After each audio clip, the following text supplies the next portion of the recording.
Genor TV, Shana Kitoko. Image na yo na monde entier balelango makasi. Genor TV nangai bana kini basepeli makasi. Ba diaspora bana Congo. Bosunga Genor TV ekende liboso. Shana munene, Genor TV, Shana munene. Image na yo na monde entier balelango makasi. Genor TV nangai bana Congo basepeli makasi. Bana kini chaîne oiza pona bino. Pour nous dans mon image par-ci par-là, on a ces qui fort, bana Congo, bana Poto, bana diaspora, vous s'abonnez à la chaîne Abino Genor TV, minga rolo bezati. Boki eza Genor TV, vous s'abonner massivement, vous soutenir Genor TV, vous soutenir sous manager d'Abisso Franck Ojivadol il est pour naba initiative. Genor TV.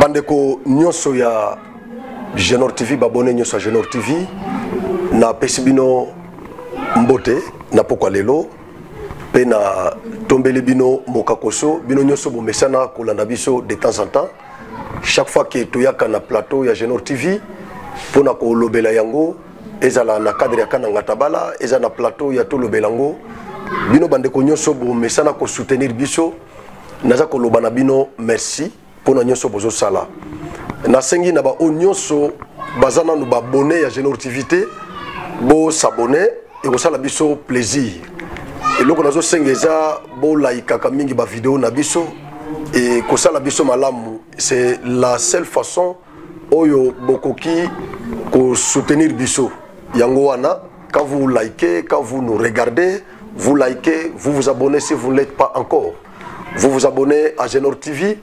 Je crois que c'est un acte de charité, un acte d'amour.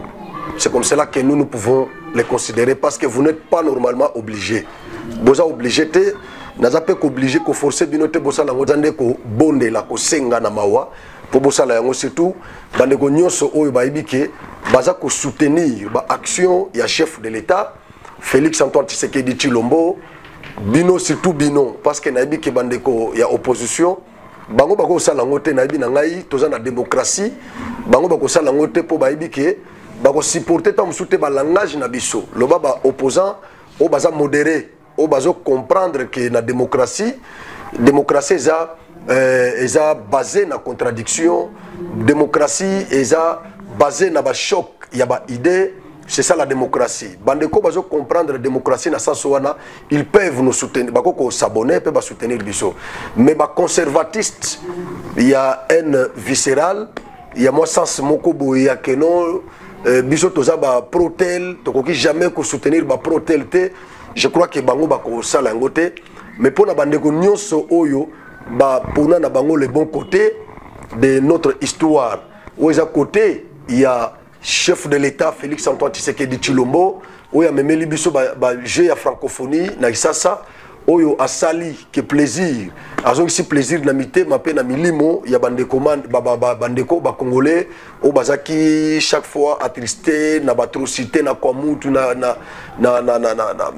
Nord Kivu malgré que ça continuer toza ko déplorer yango toza ko lela mais francophonie pour ngai nazomona que ça aspect moko diplomatique au Félix afongoli pour na ko tirer attention il y a ba impérialistes ba occidentaux bato baza derrière Kagame va comprendre que il y a un peuple qui a aussi droit à la vie.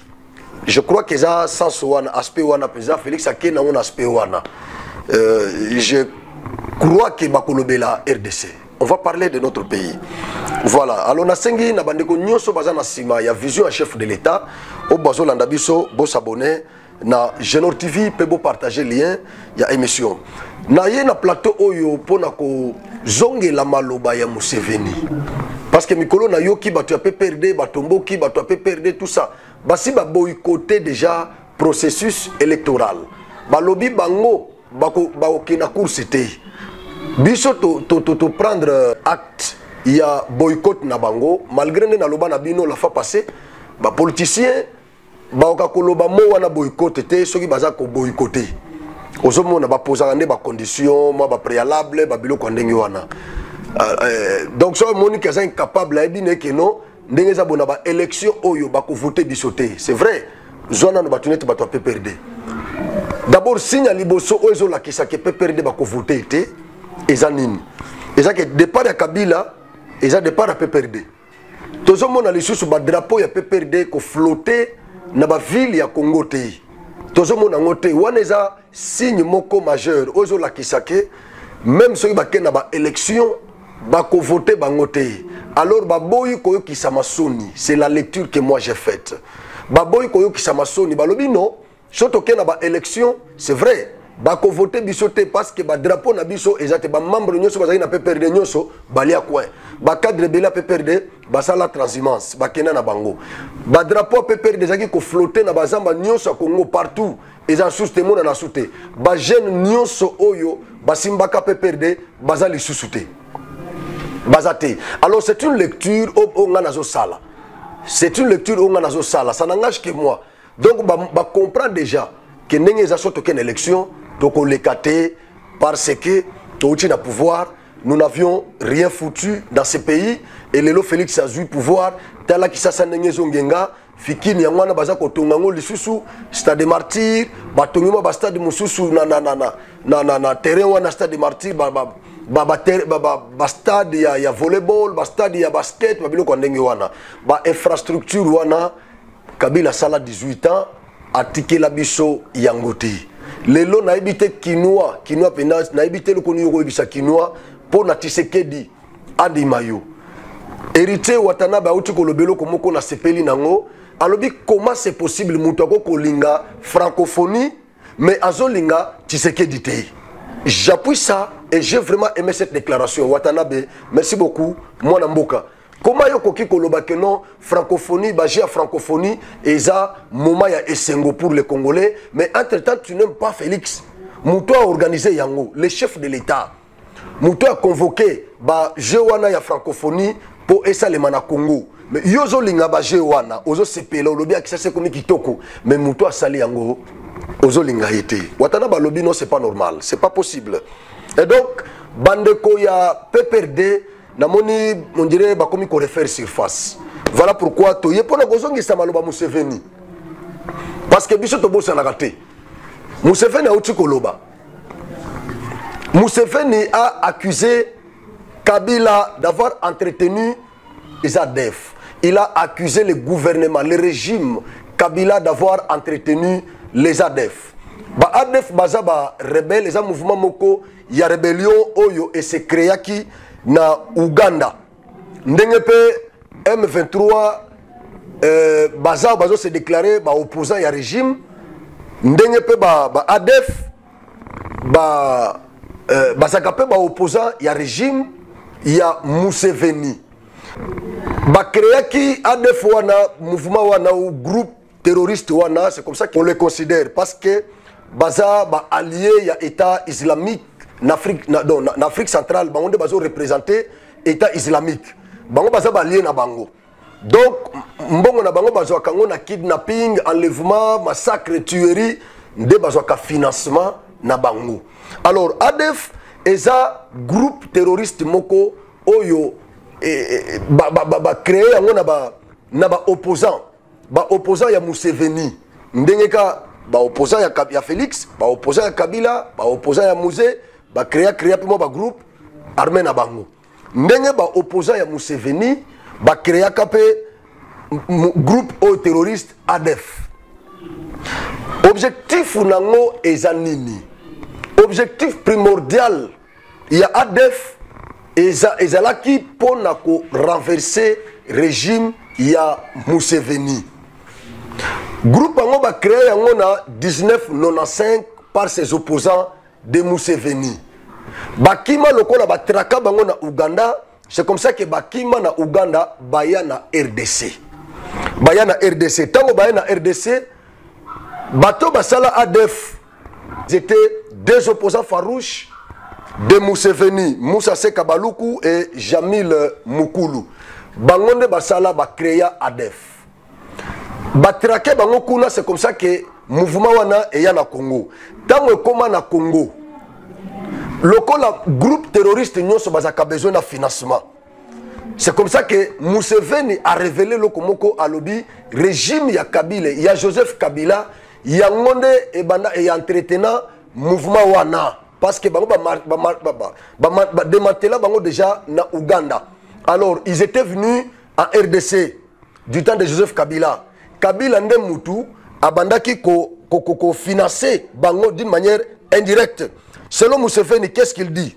Je vais lire la déclaration de Museveni. Dans une interview accordée à Reuters, le président ougandais Yoweri Museveni a déclaré que le gouvernement de Joseph Kabila, soutenu par certains acteurs régionaux et internationaux, a donné aux ADF des locations gratuites. Des locations gratuites au Nord Kivu et à Ituri. Ils extrayaient de l'or, vendaient du bois, récoltaient les cacao des gens, collectaient les impôts. Ça, c'est ce qui m'a offusqué. Museveni, il est parmi les anciens chefs d'État en Afrique ici. Museveni a coquille comme ça la déclaration au Pambate. Imaginez. Kabila a pesi ba ADF ba espace oyo et permetta ki bango ba bandako exploiter or nabiso congolais ba kata banzete le bois ba kata banzete bateka yango baza ko collecter bon ce qui m'offusque maintenant ce qui m'offusque dans cette liste ce qui m'offusque c'est quoi? Ils collectaient les impôts. Awa Kabila a pesi ba ADF droit yako collecter ba impôt yangonde tondi sakabidje ya mboka bande konangai ezana makambo mususu otokoti kate eleka tango tozo mona batu ya PPRD baza ko s'arroger audace courage yakoloba namboko yo. Je me dis les ridicules ne tuent pas. Imaginez-vous état normal dirigé par quelqu'un qui est créé à l'image de Dieu. Aux yeux pesa impôt au PC on a groupe moko terroriste au PC bango pouvoir il y a ko collecter ba impôt na espace moko boye oza na territoire national. Oza na territoire national. C'est-à-dire ADF comment qui lokola net basaki na Vatican. C'est-à-dire nord qui espace bango bando collecter ba impôt ezaki considéré lokola Vatican na kati ya Italie. Donc basako collecter ba impôt et pourtant impôt yangonde etondisaka budget ya l'État. Ba taxe ba recette wana yangonde etondisaka kesi ya l'État avant na tozela ba dette otoko kozwa libanda avant tozela ba subvention exogène. Mais l'État normal doit d'abord compter sur les recettes locales nationales. Na kati ya recette nationale ba taxe ezali na ba impôt. Mais tango yozozo impôt opesi yango na ba rebelle olobi ba terroriste bino bozo espace wana bo collecter impôt. Est-ce que budget ya mboka wana ekoki komata? Voilà pourquoi Kabila banda ko tourner kaka na ba 3 milliards 4 milliards bazo tia biso makelele na ba télévision ce qui doit atteindre 4 milliards. Budget moyen mata ezate réserve d'échange pendant toutes ces années que Kabila a eu affaire au pouvoir. Batikeli biso réserve d'échange il y a 1 milliard. Tous 1 milliard de dollars. 1 milliard de dollars. Et puis bazo yembe lango na nzembo. Mais Félix qui a fait 4 ans seulement. Réserve d'échange année passée ça déjà na 4 milliards quelque chose. Année oyo je ne sais pas ce que na combien. Je ne sais pas. Ce que na combien on ne sait pas. Mais Sikoyo impôt oyo ematisaka budget ya l'État. Joseph Kabila n'a pas professeur au bantoura qui est les docteurs en droit, en économie, coup de gueule chaque jour. Mais ils ont pris ces impôts. Bapesi yango na ba ADEF. Yango ne banda ko renforcer ADEF. Mais le temps bato bazo makamabunagana. Mais par moment nous devons réfléchir. Toza batou, nous ne sommes pas des bonobos. Nous ne sommes pas des animaux. Nous sommes des hommes créés à l'image de Dieu. Nous réfléchissons. Imaginez ADEF oyabana kobomana Beni. Avant nous M23 aya, tobeta lisolo ya ADEF parce que Congolais azalaka frappé toujours l'amnésie. Congolais bossa na katro. Tobeta lisolo ya ADEF parce que lelo bata peut perdre baza ba donner des leçons de morale. Pour la bango, Félix ne gère pas bien la Respublica. C'est comme si bango ba réussi saki na ba domaine où Félix a échoué ou na ba secteur où Félix a échoué. Mais on ne comprend plus rien. Avant nous M23 et ya na beni chaque jour babana koboma ba congolais bazoboma ba congolais na beni bazoboma ba congolais na Butembo. Les Congolais étaient disséqués chaque jour. Au moins mutu ya congolais zakuna mama makoloza koto mususu na ba sexe bazo kata. On a vu ça dans ces pays à Beni. Partout dans ma profil na biso nyonso koma ki je suis béni, je suis béni, je suis béni. Mais on s'est posé la question, qui est derrière ces assaillants? Qui était derrière ces terroristes? Maman Nabiso Bakoufa, Moussou Bazou Moutoubo, nous avons vu ça. Bazou Moissi, Namobali, Nabananaye, Bazou Banamibali, Bazou Maman Nabango Balali Senase, Banawana, Balala Maman Nabango Bakouché Maman Nabango. On a vu ça dans ces pays par ces terroristes.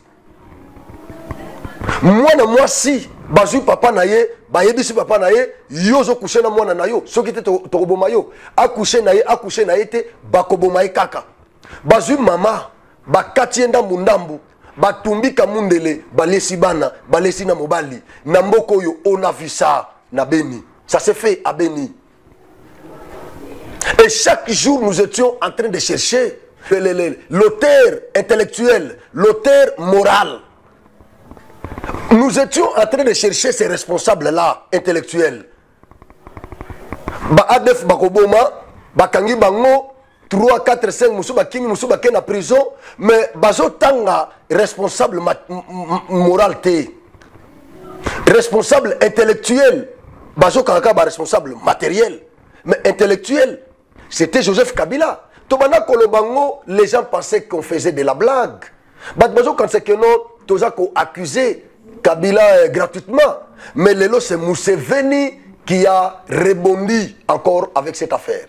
C'est Museveni maintenant qui fait la révélation. Museveni dit Kabila a salaki ba location gratuite na ADEF au Bakimaki na Ouganda, Bayana Congo. Kabila peut parce que mouvement ce groupe terroriste ou rebelle, bazalaka toujours besoin de ressources. Sinon, bakoko vivre té. Il faut bazana ba ressources pour bazo moyen ya kosomba mindu ki ba s'approvisionnaka. Même na Kolia, oui. Mais tant que na Congo, il aurait fallu Joseph Kabila atelemela bango.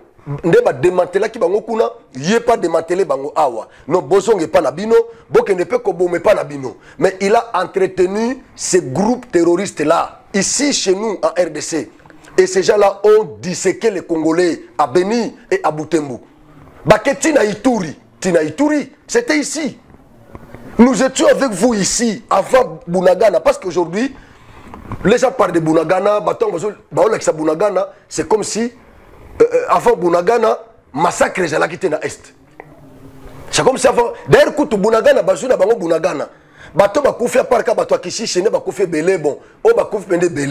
je crois plus de 100 personnes. On ne va pas négliger ça. Mais avant Bunagana, na Beni Batbakufa est pelé. Chaque jour, tu vas enregistrer un dessin. Et puis, il y a Sony. Bazo kata batuba sexe. Namboko yo. Bazako disséqué. Bazo pena mutuboye. La vie humaine qui est sacrée, protégée par la Constitution, notre loi suprême. Il y a pas mal d'instruments juridiques internationaux qui protègent la vie humaine. Mais on disséquait nos frères et sœurs de Béni dans ce pays. À la base. Et aujourd'hui, c'est Museveni qui va faire cette grande révélation. Il dit, Kabila avait fait des locations gratuites à ces mouvements terroristes. Et maintenant, qu'on permettre bango exploiter or congolais. Ce n'était pas or ougandais, mais congolais. Ils avaient le droit d'exploiter et d'exporter. Bake kote kayango. Bazo zombongo, bazo songa minduki. Bazo kende ko disséquer ba congolais na Beni, pe na Butembo. Et Joseph Kabila était toujours là. Tant que bazo kufa, il était là. Alongo na pouvoir article Félix, pouvoir na passif wana. Et ces gens-là ont continué à tuer. Tu Félix a eu ça la mutualisation. Il y a armée mibalé, il y a RDC, na ya Ouganda. Ndeba démanteler groupe wana neutraliser yango. Malgré Makamabunagana, Museveni a impliqué, mais wana za opération musus. Mais oh ya ADF ezaki opération musus parce que bataka qui peut Kampala. Oui, bataka Kampala. Tango bataka Kampala nde Museveni a sutuki abino. Batouana bazaba allié à État islamique. En Afrique centrale. De sorte tiki bango bakoya ebele mouvement on a eko s'intensifier na ba pays na biso nyo souvent to maîtriser bango eko zalate talana bazo sal bazo ravager na Sahel. C'est comme ça que Museveni na Tshisekedi ba eko yokana ba coaliser ba force na bango militaire pour ba traquer ba démanteler ce groupe là de ADF. Nde ba diminuer bango. Nde ba diminuer bango. Mais écoutez, le lotango Ferdinand Kambere, secrétaire adjoint, il y a PPRD, a qu'on répondre Museveni. A répondre Museveni. Parce que l'autre on a bombe sur bango. Kambere a répondre Museveni. À ce terme, il dit Ferdinand Kambere a rejeté en bloc ce qu'il a qualifié de déclarations calomnieuses, voire de la sorcellerie. Donc Kambere a qualifié propos ou révélation ya Museveni d'une déclaration calomnieuse ou de la sorcellerie. Ce qu'on sorcier, eza bon awa nazolo bana Museveni nazana na makambo ya Bunagana te, nazana na makambo ya ADF. Naza na makambo ya ADF. Nazana nokuna. Nazana makambo ADF. Donc force démocratique alliée. Nazana nuwana. Makambo ya Koto nazate, ya Bunaga nazate. Sikoyo Ferdinand Kambere a lobby a traité déclaration d'une dénonciation calomnieuse. A lobby c'est une sorcellerie. C'est une sorcellerie. Maintenant, qui est sorcier? Est-ce Joseph Kabila, Oyo Azuba rebelle, ba terroriste, les alliés de l'État islamique, au baza ko ravager na Sahel. Amemi bango et pas nabiso. Apesi bango na pouvoir. Non, non, mais ça c'est la sorcellerie. Ça c'est la sorcellerie, franchement. Azo pesa bango pouvoir ya ko collecter ba impôts, pouvoir public. Donc Kabila avait tout perdu dans ce pays sur le plan diplomatique, sans impact. Même pouvoir nabiso, l'autorité de l'État, l'autorité étatique. Donc nous avions perdu dans ce pays sous Kabila la souveraineté exogène et l'autorité de l'État. Nous les avions perdu dans ce pays sous Joseph Kabila. Le banda tozana impact te passeport nabiso ezaki na valeur te. Tozongi na kati. Donc nous étions dans ce que le professeur Famba qualifie de l'état de non-état. C'est-à-dire, il n'y avait pas la puissance publique, il n'y en avait pas. Le pouvoir exorbitant de l'État, il n'y en avait pas. Et Tchigalakan, les colons congolais, les colons opposants, qu'on traquait, opposants, qu'on menaçait, tout ça. Mais il y avait les ADF là-bas entretenus par Joseph Kabila, qui massacrait les Congolais. Mais lui qui avait la prérogative de protéger les vies humaines. Lui, le chef de l'État, qui avait le mandat du peuple. Mais à cause de la rebelle, na Ouganda, à Katisi Bango, Baye na Congo, à Pessi Bango. À Pessi Bango, ma belle, terrain moko, abino bozwa, exploiter ce terrain. Bozwa or. Bozwa or. Bazo Kangabatuana, il kidnappait les gens. Bakena Bango, après Bazo réclamer rançon. Pour Batika Batuana. Wana ndezalaki ba source na bango obanda kozela mbongo donc bakangi ba congolais bakena bango na zamba babengi bakangi mwasi babengi mobali na ye bakangi mwana babengi papa na ye tozana mutu tel awa soko pesi $100 te tokotika ete ba pesi 100,000 nde ba libérer ou soit ba bomier donc mo ba ressources na bango yango wana nan yango entretenaki yango Joseph Kabila na ba docteur, ba professeur, ba docteur en droit, ba professeur, ba docteur en économie, les professeurs là, ba obasa la sociologie, des conflits, tous ces gens là qui l'entouraient. Bato basala soki anthropologie, tous ces gens là, tous ces professeurs là, tous ces docteurs qui entouraient Joseph Kabila. Et aujourd'hui, ils veulent commencer à nous donner les leçons de morale. Les ridicules ne tuent pas. Oui. Les ridicules ne tuent pas. Museveni Yewana Mboua Asumbwa. Museveni Yewana a dénoncé Yango. Et comme non, ils ont dénonciation calomnieuse. Oh, c'est de la sorcellerie. Qui est sorcier? Museveni. C'est Museveni qui est sorcier. C'est Museveni qui est devenu sorcier. Est-ce que Museveni a bomissé ba Ougandais?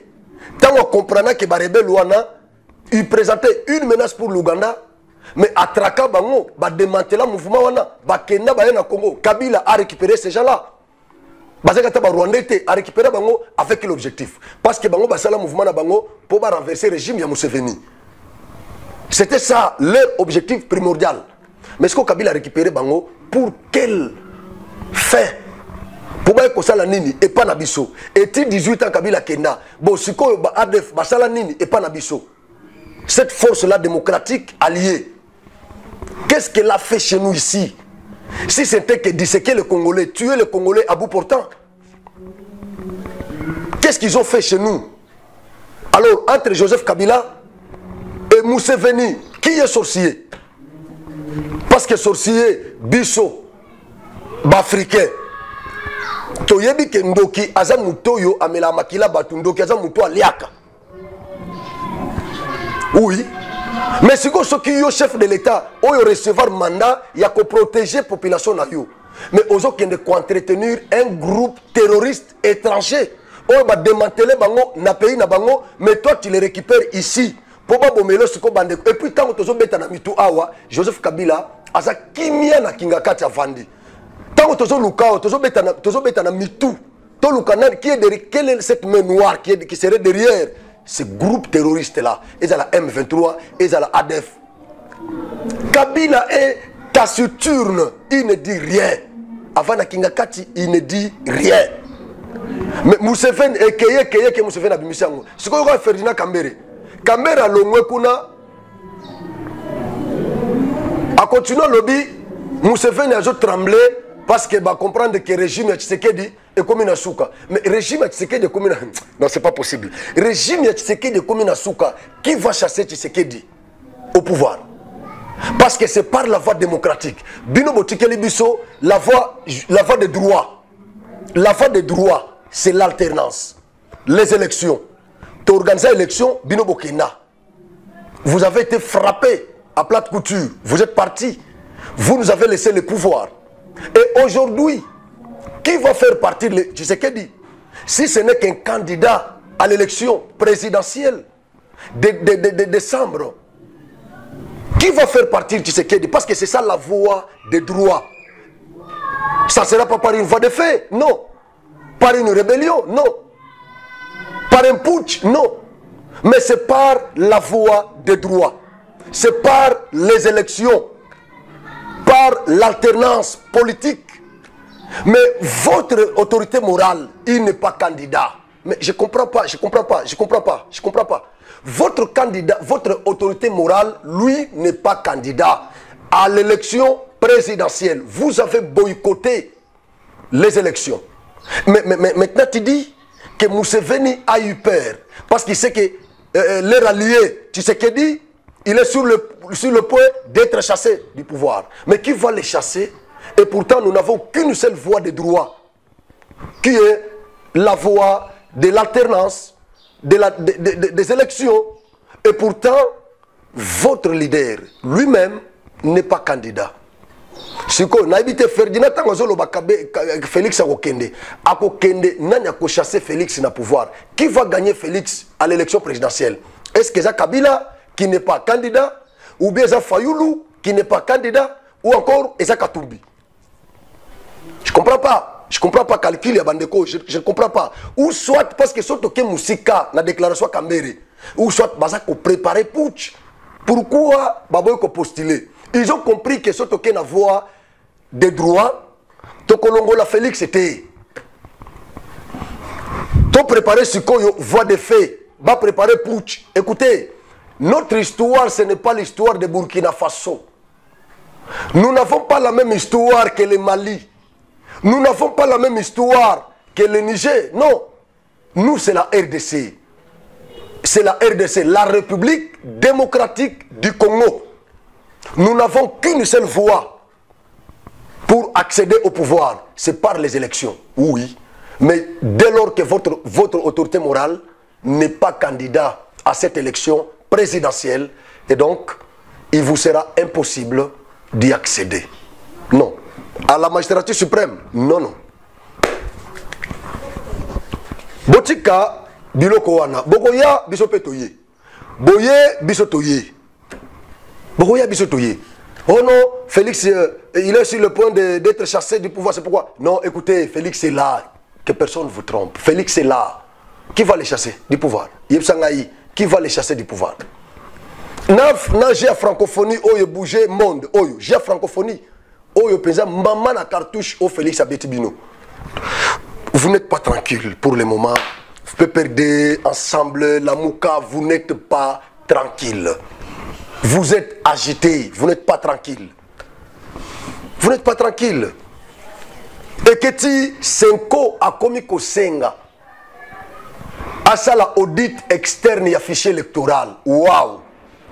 Donc Senko na SSC. Bango baboyi kotaki biloko dès le départ.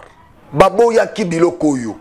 Baboya ki ko entériner nomination ya Kadima ou vote ya Kadima comme président ya bureau ya Seni. Ils avaient refusé d'entériner ça. Baboyi kotaki balavaki maboko, balobino to kota makambo na te. Mais Fayoulou est allé voir. Fayoulou, donc l'équateur de Lubumbashi, est allé voir le président de la CENI pour l'obliger de refaire encore cet audit externe du fichier électoral. Et ce dernier était catégorique. Il avait refusé. Et ce qu'il va créer une stratégie na Senko parce que Senko a des bras séculiers. Il y a Quatuor, il y a Lubumbashi. Va utiliser ce que Senko na SSC, Bokende Gosenga, na Kadima, bino bossa la fichier électoral, bossa la audit ya fichier électoral, de audit externe, parce que interne, c'est ça ça là qui a déjà. Audit ils ont posé problème, ils ont audit externe. Mais loi ya répartition des sièges, et ça déjà promulgué. Si ko bazo continue ko senga audit externe, idée na bango ezali tokende na glissement. Élection ezala organisée te. Ngai nazo conseil Félix. Kotika la président de fêté. Il faut on continue cause la président de droit. Ce que la président de fait, tu seras limité na cause ba décision monsieur sur mboko. Et tant que l'ingo décision telle, ba ko bisa ono China n'a pas le droit. Ce que l'ingo sala ba no China n'a pas le droit parce que tochakio à la suite des accords. Ce que l'ingo sala le loko nommé tel, non non China n'a pas le droit, il faut toyokana parce qu'il y avait un accord. N'accepte pas, cher président, n'accepte pas d'être président de fait dans ce pays. Non, n'accepte pas. Parce que ce qui vous protège, c'est le mandat du peuple.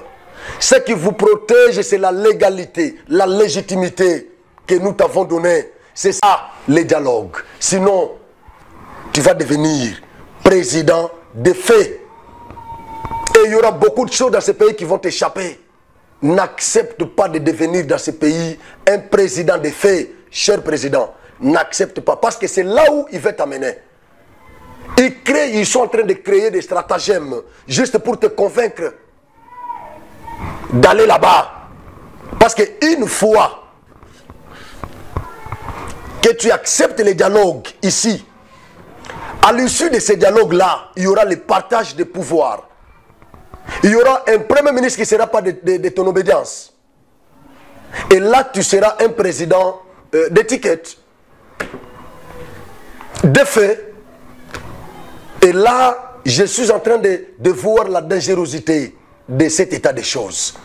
Je te demande, cher Fachi, n'accepte pas, même si il s'agit d'influencer ce président de la CENI. Là, je suis d'accord.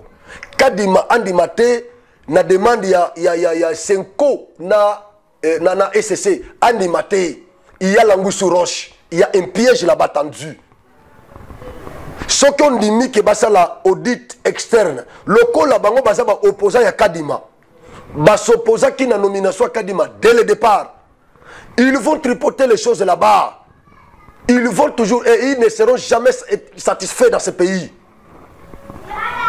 Ces gens-là, catholiques, protestants, églises protestantes, tout ça, ils ne seront jamais dans ce pays satisfaits. Jamais. Ils vont toujours créer des rubriques.